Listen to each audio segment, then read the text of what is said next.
Legend around here says this is where F105, the house that disappeared, was located. One evening, a family said goodnight to their neighbors. A normal evening. A normal house. House number F105. The next morning, the neighbors woke up and the house was gone. It was not burned, it was not taken apart brick by brick. It just disappeared without a trace. The walls, the roof, the furniture, and the family inside. All of it vanished into thin air. And here's the part that will keep you up at night. People say the house did not just disappear. It traveled over 1,500 kilometers across 2 borders, and it landed in Malawi. Today we're going to Hwange, a coal mining town in the northwest of Zimbabwe, to investigate one of the strangest stories ever told in this country. Even today, people still argue about it on Facebook, TikTok, everywhere. By the end of this video, you'll know, number 1, what really happened that night at house F105. Number 2, you know why the family may have had a very good reason to disappear. Number 3, the dark history of Hwange itself,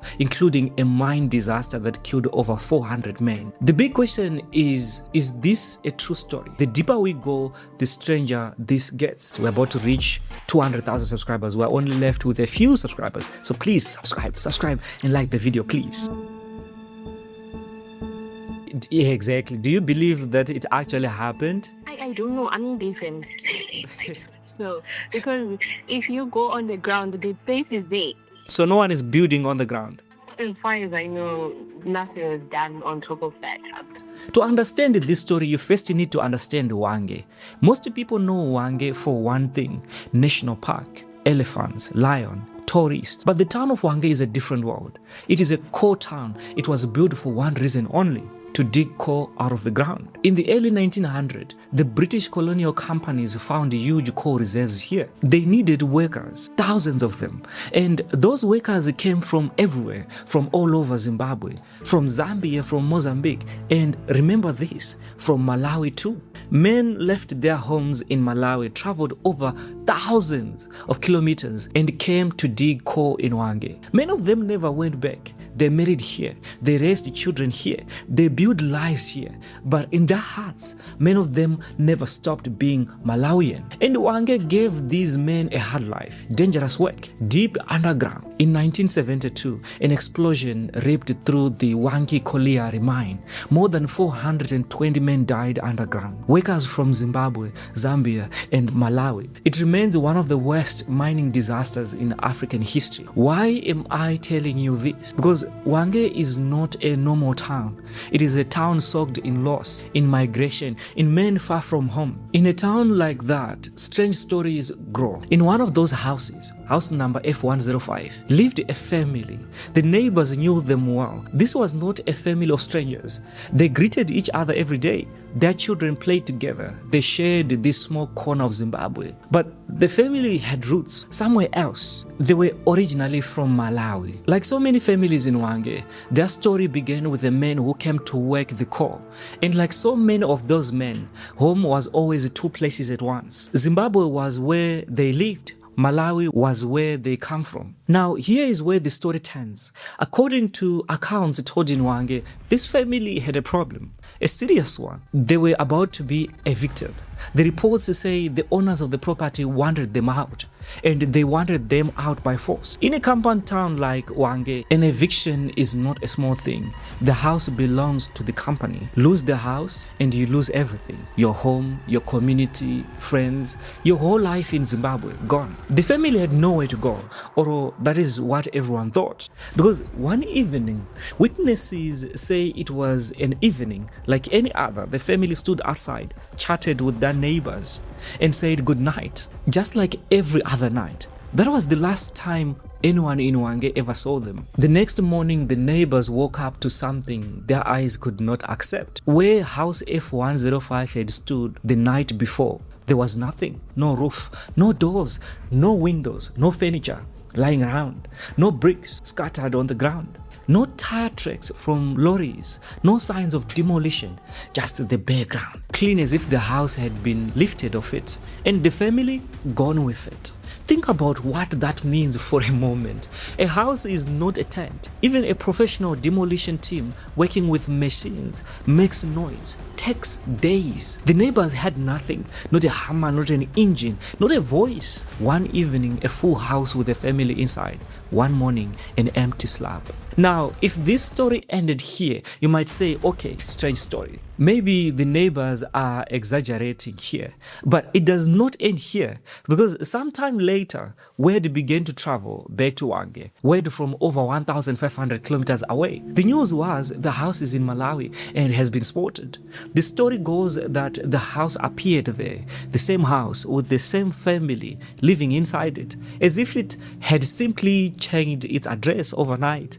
And in February 2021, this story exploded across the whole of Zimbabwe because the national broadcaster itself, ZBC, sent a crew to Hwange and reported on the vanished house. The story of the house F105 was called one of the strangest stories ZBC had covered since 1980. Eyewitnesses spoke about it openly. Social media caught fire.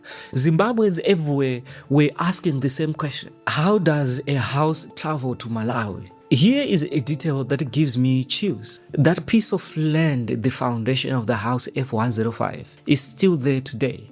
And to this day, nobody has dared to build on it. Think about that. Hwange is a busy town. Housing is valuable. An empty, ready-made foundation should have been claimed years ago. But it just sits there. The neighbors walk past it every day. Visitors come from far away just to look at it, just to stand where the house once stood.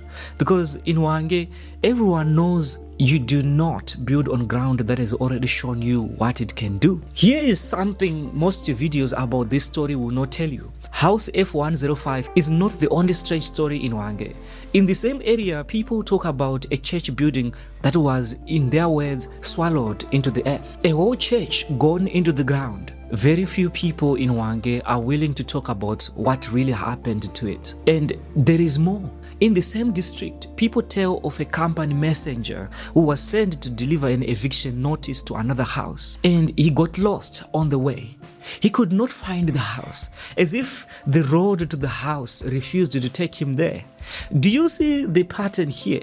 Evictions, company power, and houses that simply refuse to be taken. In a company town where the mine owns your job, your street, and the roof over your head, these stories all point in one direction. They are stories about the one thing the company could never own, the power of the people themselves. Let us take a breather and do what we always do on this YouTube channel. Let us look at every explanation, the magical and the logical, and I let you decide. This is the explanation most people in Hwange believe. In many African cultures, Zimbabwean, Malawian, Zambian, there is a deep belief in powerful traditional medicine and spiritual forces. Malawi in particular has a strong reputation across Southern Africa. Rightly or wrongly, many people believe that some of the most powerful traditional practitioners in the region come from Malawi. So when a Malawian family's house vanishes overnight and reappears in Malawi, many people do not ask how, they simply nod. When the eviction came, the family used what they knew and took their house home. For believers, this is not a mystery at all. It is a demonstration of power. Now, the logical version, the family was facing a forced eviction. They knew the death was coming, so they left before the humiliation could happen, quietly, at night, on their own terms. And the vanishing house, colliery houses were often simple structures. A determined family with friends could strip a small house over time, piece by piece, and move it. Perhaps the final night was the only step of a slow secret operation. But this theory has problems too. The neighbors insist the house was whole in the evening and gone by morning. No sounds, no tracks, and nobody ever reported seeing the family leave. Some of these theories don't make sense at all to me, if you ask me. Ask yourself this: who benefits from such stories? I'll give you a simple answer. Those who benefit are every poor family in a company house. Because as long as the story of F105 lives, every landlord, every company official, every messenger with an eviction notice has to think twice. Remember messenger who got lost delivering an eviction notice. Remember that nobody builds on that empty slab. Maybe the story of the vanished house is a shield, a warning passed from mouth to mouth. These families are not helpless. You push them too far, you will see things you cannot explain. They'll show you power, real power. In this theory, it does not even matter whether the house truly flew to Malawi. The story itself does the work.